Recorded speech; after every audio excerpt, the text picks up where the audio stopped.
Hi everyone, today we will talk about how to fix or how to solve more like this on Android on Pinterest. To know how to fix or how to solve more like this in Android on Pinterest, you should just go to settings like this. You will click.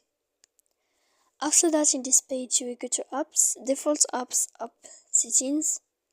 When you will see this list, you will go down to find the application of Pinterest and you will enter here. Then in this page you will go to click for stop. When you will end this, you will enter to storage.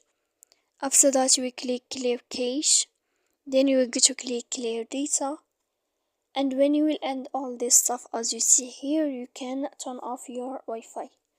So please don't forget to support us by like and subscribe.